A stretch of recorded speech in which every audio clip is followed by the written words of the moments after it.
আল্লাহ রাব্বুল আলামিন কোরআনুল কারীমের সূরা আলার 14 নম্বর আয়াতে বললেন, কদ আফলাহা মান তাযাক্কা।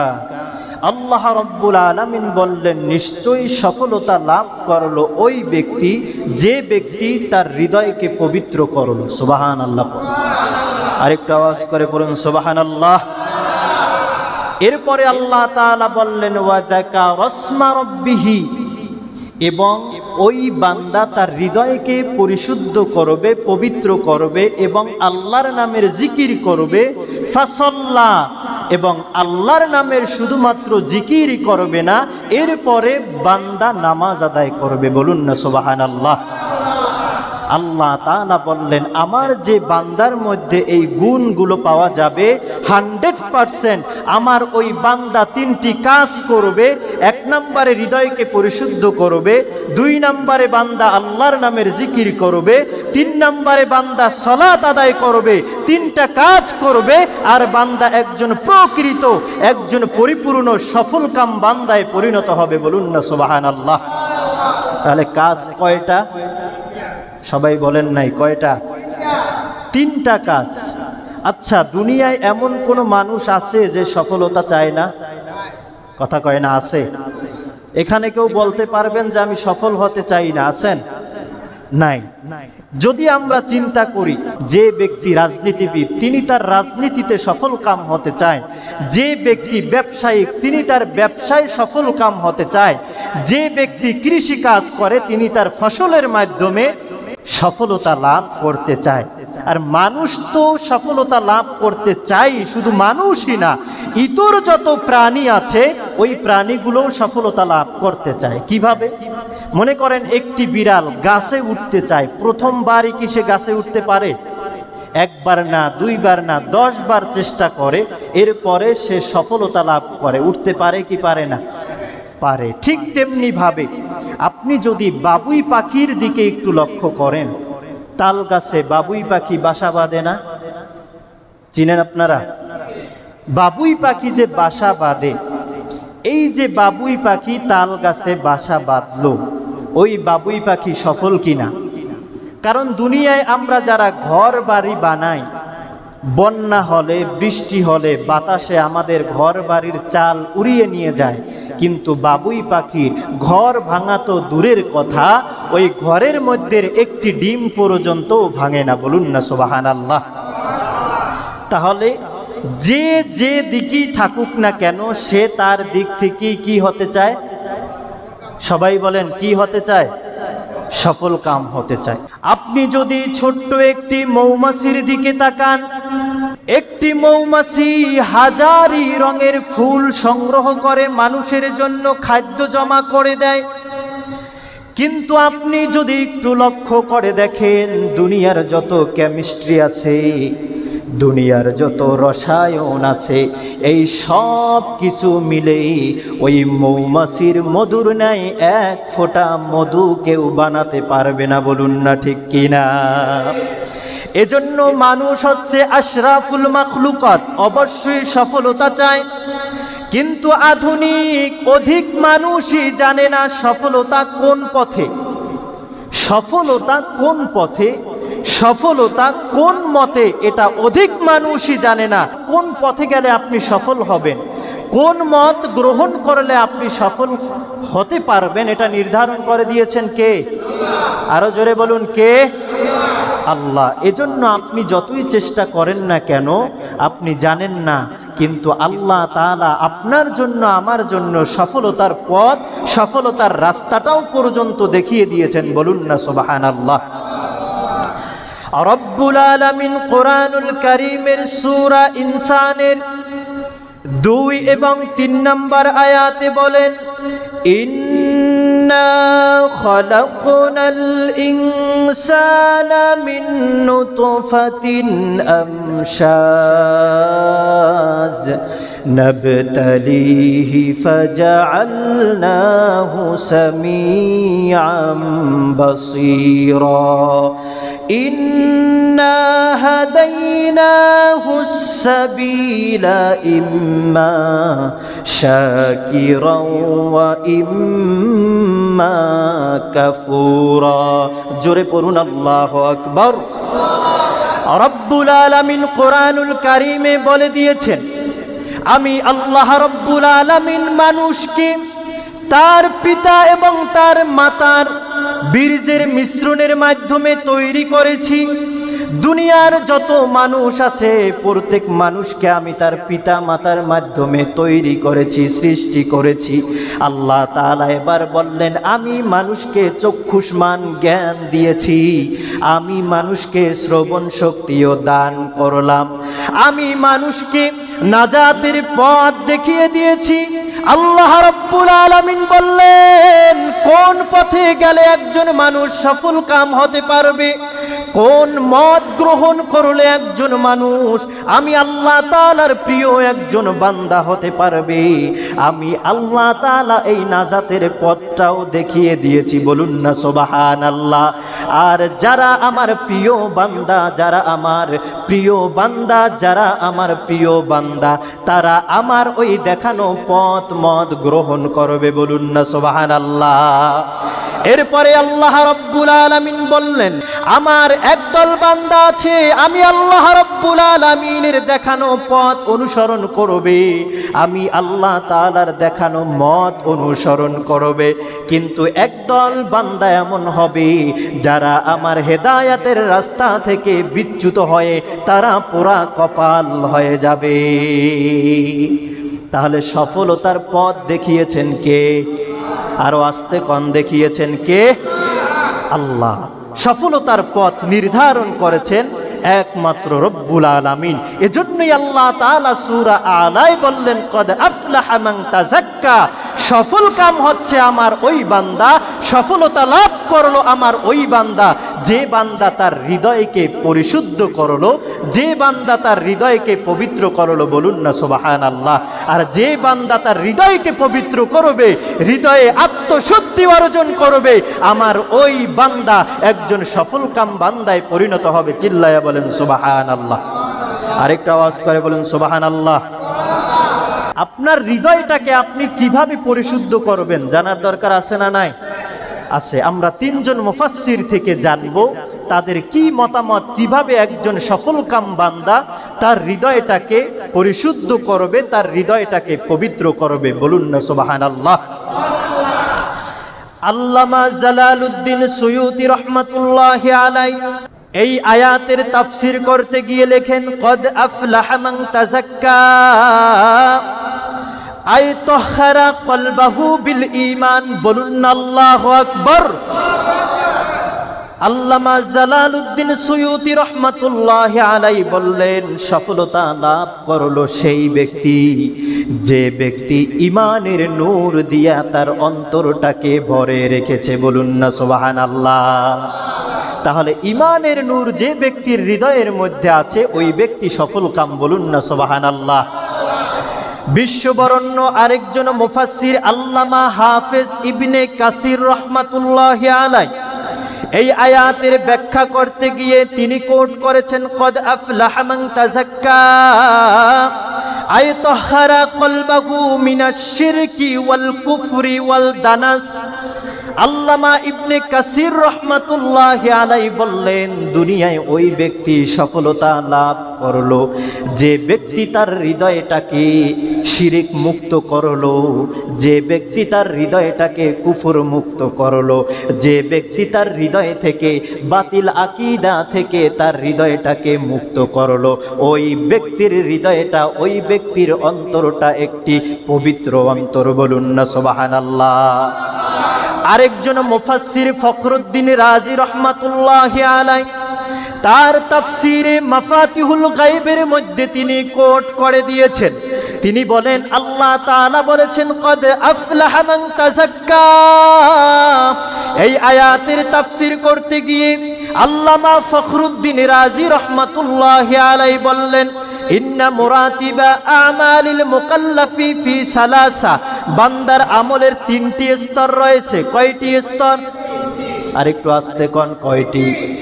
বান্দার আমলের, একজন বান্দার প্রতিটি আমলের তিনটি স্তর রয়েছে।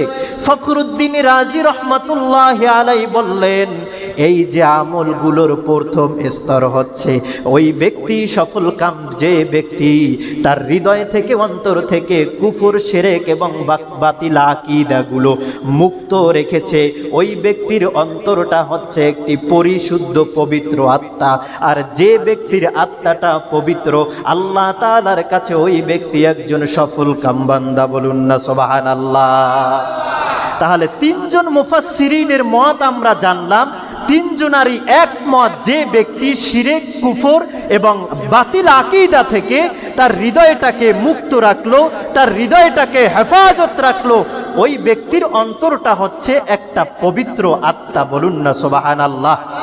যে ব্যক্তির অন্তরটা পবিত্র ওই ব্যক্তি পবিত্র, যে ব্যক্তির অন্তরটা অপবিত্র ওই ব্যক্তি অপবিত্র। বলুন না ঠিক কিনা? আরো জোরে বলুন ঠিক কিনা? এজন্য বুখারী শরীফের কিতাবুল ঈমানের হাদিস, আন নু'মান ইবনে বাশীর রাদিয়াল্লাহু তাআলা আনহুমা সামি'তু রাসূলুল্লাহি সাল্লাল্লাহু আলাইহি ওয়াসাল্লাম আলা ওয়া ইন্না ফিল জাসাদি মুদগাহ ইযা সালাহাত সালাহাল জাসাদু কুল্লুহু ওয়া ইযা ফাসাদাত ফাসাদাল জাসাদু কুল্লুহু আলা ওয়া হিয়াল কলব। একটু জোরে জোরে বলুন আল্লাহু আকবার। আল্লাহর হাবিব সাল্লাল্লাহু আলাইহি ওয়াসাল্লাম বললেন, ও আমার উম্মতেরা শোনো, তোমাদের শরীরের মধ্যে একটি গোশতের টুকরা আছে। কিসের টুকরা? সবাই বলেন কিসের টুকরা? তোমাদের শরীরের মধ্যে একটি গোশতের টুকরা আছে, আর তোমাদের যে ব্যক্তির শরীরের গোশতের টুকরাটা ভালো ওই ব্যক্তিও ভালো। বলুন না সুবহানাল্লাহ। ওয়া ইদাল জাসাদু কুল্লুহু, আর যে ব্যক্তির শরীরের মধ্যে যে গোশতের টুকরাটা খারাপ হয়ে গিয়েছে, বরবাদ হয়ে গিয়েছে, ওই ব্যক্তিও সঙ্গে সঙ্গে বরবাদ হয়ে গিয়েছে। তাহলে শরীরের মধ্যে একটি গোশতের টুকরা আছে, আর ওটাই হচ্ছে কলব, ওটাই হচ্ছে হৃদয়, ওটাই হচ্ছে হার্ট, ওটাই হচ্ছে অন্তর। যে ব্যক্তির অন্তর, হার্ট ভালো, ব্যক্তি ভালো। যে ব্যক্তির হার্ট বরবাদ হয়ে গিয়েছে, নষ্ট হয়ে গিয়েছে, ব্যক্তিও নষ্ট হয়ে গিয়েছে, বরবাদ হয়ে গিয়েছে। বলুন না ঠিক কিনা? আমাদের দেখা যায় আমল করার প্রতি উৎসাহ জাগে না। কেন জাগে না জানেন? গুনাহ করতে করতে আমাদের অন্তরের ভিতরে কালো দাগ পড়তে পড়তে আমাদের এই কালো দাগের সংখ্যাটা বেশি হয়ে গিয়েছে, পরিমাণটা বেশি হয়ে গিয়েছে, যার কারণে আমরা অনেক ভালো কথা শুনি, ভালো কথা বলি, অনেক ওয়াজ শুনি, অনেক ওয়াজ করি, কিন্তু আমাদের আমলের প্রতি কোনো আগ্রহ জাগে?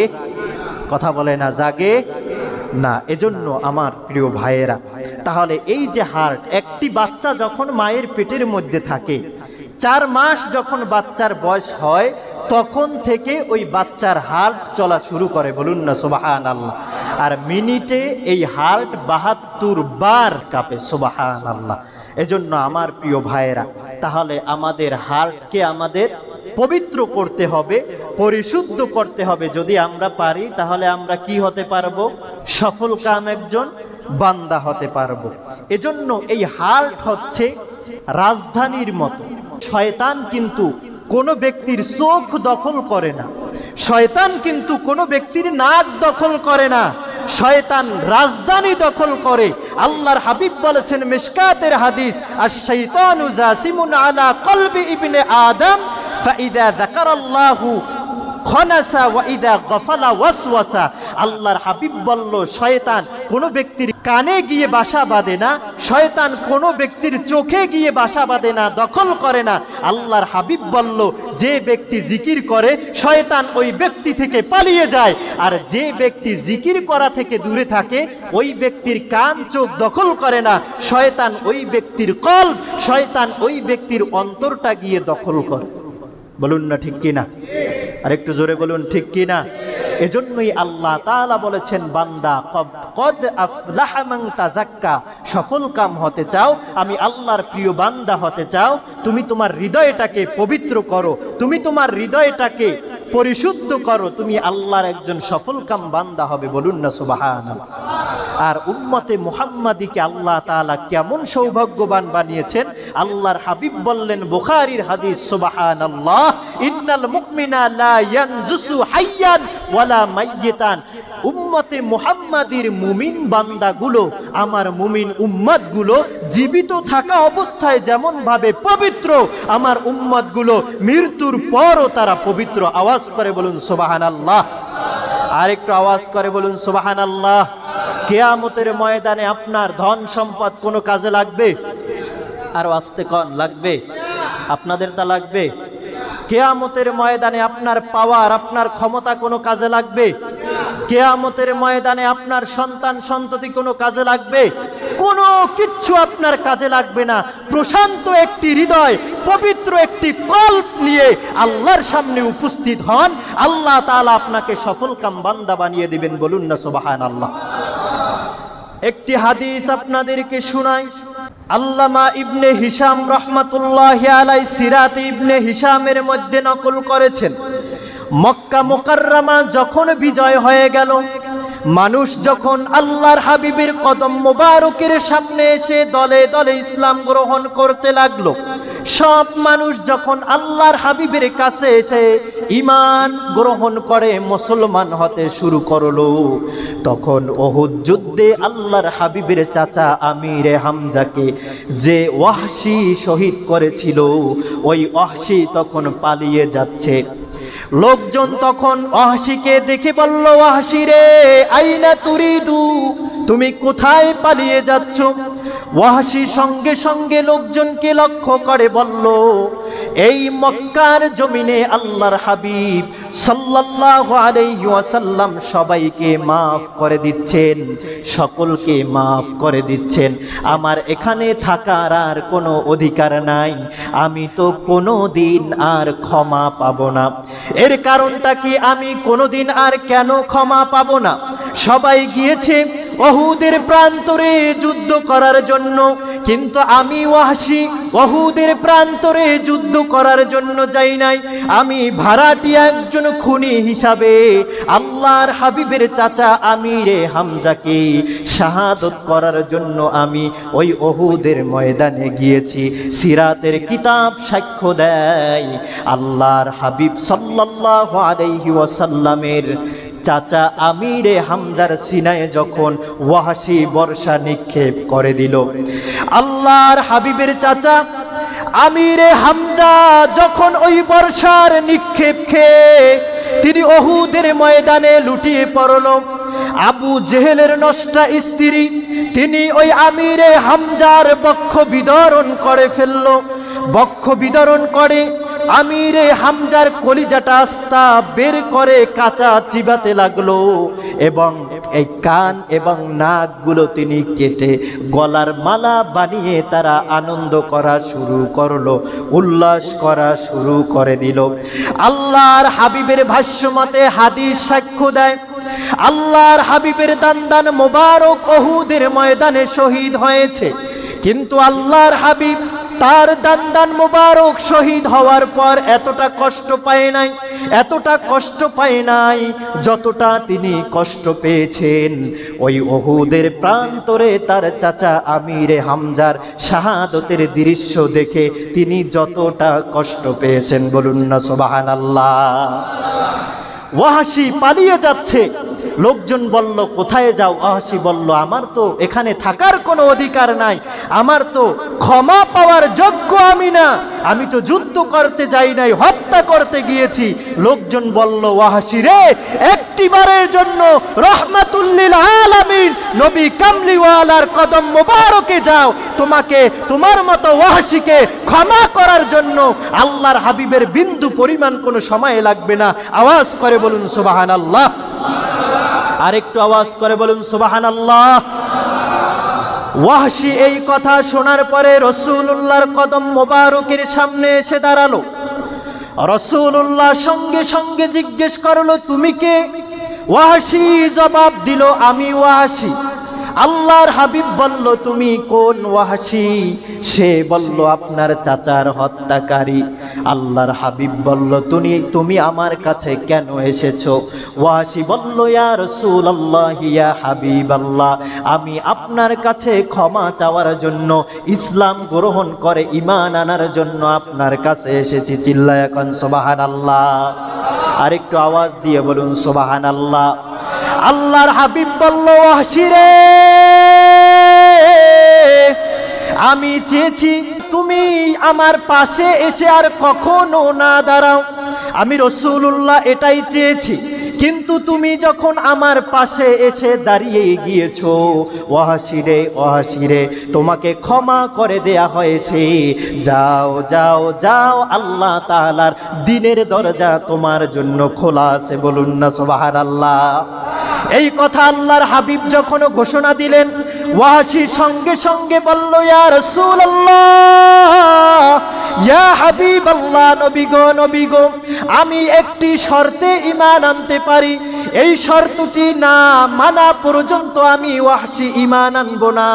ওয়াহশী সঙ্গে সঙ্গে বলল, ইয়া রাসূলুল্লাহ, ইয়া হাবিবাল্লাহ, যতক্ষণ পর্যন্ত না আল্লাহ তাআলা ওহীর মাধ্যমে আপনার কাছে আমি ওয়াহশীর ক্ষমা ঘোষণা না করবে, আপনার জবান মোবারক দ্বারা আপনি না বলবেন, আমি ওয়াহশী আমার কান দ্বারা যতক্ষণ পর্যন্ত না শুনব, ততক্ষণ পর্যন্ত আমি ওয়াহশী ইসলাম গ্রহণ করব না। বলুন না সুবহানাল্লাহ। ওয়াহশী যখন এই কথা বলল, আল্লাহ তাআলা আয়াত নাজিল করে দিলেন। বলুন না আল্লাহু আকবার। আল্লাহ তাআলা সূরা ফুরকানের 68 নম্বর আয়াতে বললেন, ওয়াল্লাযীনা লা ইয়াদউনা মা'আল্লাহি ইলাহান আখার ওয়া লা ইয়াকতুলুনান নাফসাল্লাতী হারামাল্লাহু ইল্লা বিল হক ولا يزنون ومن يفعل ذلك يلقى أثاما। জোরে বলুন আল্লাহু আকবার। রব্বুল আলামিন সঙ্গে সঙ্গে ঘোষণা করলেন, আর যারা অন্য কোন ব্যক্তিকে আমি রব্বুল আলামিনের সাথে শরীক করে, কোন ব্যক্তি যখন আমি রব্বুল আলামিনের সাথে অন্য কাউকে ডাকবে না, অন্যায়ভাবে কাউকে হত্যা করবে না, কারো সাথে জিনা করবে না, যাদের মধ্যে এই কাজগুলো পাওয়া যাবে আমি আল্লাহ তাআলা তাদেরকে মাফ করে দিব, আর যাদের মধ্যে এই খারাপ গুণগুলো থাকবে আমি আল্লাহ তাআলা তাদেরকে পাকড়াও করব। বলুন না সুবহানাল্লাহ। এই ঘোষণা যখন আল্লাহ রব্বুল আলামিন দিলেন, এরপরে ওয়াহশী বলল, ইয়া রাসূলুল্লাহ, ইয়া হাবিবাল্লাহ, নবী গো, আমি তো শিরক করেছি, আমি তো কুফর করেছি, আমি তো অনেক মানুষকে হত্যা করেছি, আমি তো কত জিনা করেছি যার কোনো গুনাহ নাই, সংখ্যা নাই। ইয়া রাসূলুল্লাহ, ইয়া হাবিবাল্লাহ, আমি মুসলমান হয়ে আমার কি লাভ হবে? এই ওয়াহশী যখন এই কথা বলল, আল্লাহ তাআলা সঙ্গে সঙ্গে আবার কোরআনের আয়াত নাজিল করলেন। বলুন না সুবহানাল্লাহ। আল্লাহ তাআলা সূরা ফুরকানের 70 নম্বর আয়াতে বললেন, ইল্লা মান তাবা ওয়া আমানা ওয়া আমিলা আমালান সালিহা ফাউলাইকা ইউবাদদিলুল্লাহু সাইয়্যাতিহিম হাসানাত ওয়া কানাল্লাহু গফুরুর রহিমা। একটু আওয়াজ এক করে পড়ুন আল্লাহু আকবার। আল্লাহ তাআলা বললেন, মুশরিক হোক, তার অন্তরে কুফরি থাকুক, তাদের মধ্যে যারা ঈমান আনায়ন করার পরে তওবা করবে, তাদের ঈমান আনায়নের পরে ঈমানের নূর দ্বারা তাদের অন্তরটাকে তারা পবিত্র করবে, নেক আমল করবে, আমি আল্লাহ তাআলা ওই বান্দা যত গুনাহ করুক না কেন, যত জিনা করুক না কেন, তার আমল নামার গুনাহগুলো আমি আল্লাহ তাআলা সব দ্বারা পরিবর্তন করে তার আমল নামায় দিয়ে দিব। আরেকটু আওয়াজ করে বলুন সুবহানাল্লাহ। এরপরে ওয়াহশী সঙ্গে সঙ্গে বলল, ইয়া রাসূলুল্লাহ, ইয়া হাবিবাল্লাহ, আমি যে মুসলমান হব, কিন্তু আমি মুসলমান হয়ে যদি আমি নেক আমল করতে না পারি, সুবহানাল্লাহ পড়বেন না? আমি যদি মুসলমান হয়ে ঈমান এনে যদি আমি নেক আমল করতে না পারি, আমার তো নেক আমল করার কোনো গ্যারান্টি নাই, মরেও যেতে পারি। আল্লাহ তাআলা আবার কোরআনের আয়াত নাজিল করলেন সূরা নিসার 116 নম্বর আয়াত, ইন্নাল্লাহা লা ইয়াগফিরু আইয়ুশরাকা বিহি ওয়া ইয়াগফিরু মা দুনা যালিকা লিমান ইয়াশা। আল্লাহ তাআলা বললেন, যদি আল্লাহ তাআলার সঙ্গে অন্য কাউকে শরীক না করে, যদি কুফরের গুনাহ আল্লাহ তাআলা তাদেরকে ক্ষমা করবেন না, কিন্তু তার আমলনামায় এগুলো ছাড়া আর যত গুনাহ আছে সব গুনাহগুলো আল্লাহ তাআলা যাকে ইচ্ছা তাকেই মাফ করে দিবেন। বলুন না সুবহানাল্লাহ। আরেকটু আওয়াজ করে বলুন সুবহানাল্লাহ। ওয়াসি বলল, ইয়া রাসূলুল্লাহ ইয়া হাবিবাল্লাহ, আমি মুসলমান হতে পারছি না। কেন তুমি মুসলমান হতে পারছো না? ইয়া রাসূলুল্লাহ ইয়া হাবিবাল্লাহ, আল্লাহ তাআলা বলছেন ঈমান আনার পরে যাকে ইচ্ছা তাকে মাফ করবেন। আল্লাহ যদি আমাকে মাফ না করেন, সুবহানাল্লাহ পড়ুন। আরেকটু আওয়াজ করে বলুন সুবহানাল্লাহ। এরপরে আল্লাহ তাআলা চূড়ান্ত ঘোষণা কোরআনের আয়াত আবার নাজিল করলেন সূরা জুমার 53 নম্বর আয়াত। আল্লাহ তাআলা বললেন, কুল ইয়া ইবাদিয়াল্লাযীনা আসরাফু আলা আনফুসিহিম লা তাকনাতু মির রাহমাতিল্লাহ ইন্নাল্লাহা ইয়াগফিরুদ যুনুবা জামিআ ইন্নাহু হুয়াল গফুরুর রহিম। আওয়াজ এক করে পড়ুন আল্লাহু আকবার। আল্লাহ তাআলা বললেন, যারা তোমরা নিজেদের নফসের উপরে জুলুম করছো, লা তাকনাতু মির রাহমাতিল্লাহ, তোমরা আল্লাহর রহমত থেকে নিরাশ হয়ে যেও না। যদি আমলনামায় শিরিক না থাকে, যদি আমলনামায় কুফরি না থাকে, আমি আল্লাহ তাআলা তোমার জীবনের সব গুনাহগুলো মাফ করে দিব, তোমার অন্তরটাকে একটি পবিত্র আত্মা বানিয়ে দিব। তুমি একজন আমি আল্লাহ তাআলার পবিত্র, তুমি আল্লাহ তাআলার সফলকাম বান্দায় পরিণত হবে। বলুন না সুবহানাল্লাহ। আরেকটু আওয়াজ করে বলুন সুবহানাল্লাহ। তাহলে এজন্যই আল্লাহ তাআলা বলেছেন, কদ আফলাহা মান তাযাক্কা, সফল কাম হলো ওই ব্যক্তি যে ব্যক্তি তার হৃদয়টাকে প্রসিদ্ধ করে, যে ব্যক্তি তার হৃদয়টাকে আত্মশুদ্ধি অর্জন করে, হৃদয়ে তার পবিত্রতা অর্জন করে। আমি আল্লাহর সামনে যদি উপস্থিত হতে পারে, আমার ওই বান্দার কোনো টেনশন নাই, কোনো চিন্তা নাই। ওই বান্দার জন্য আমি আল্লাহ তাআলা নিজ জিম্মায় তাকে জান্নাত পর্যন্ত পৌঁছায়া দিব। বলুন না সুবহানাল্লাহ। আরেকটা আওয়াজ করে বলুন সুবহানাল্লাহ।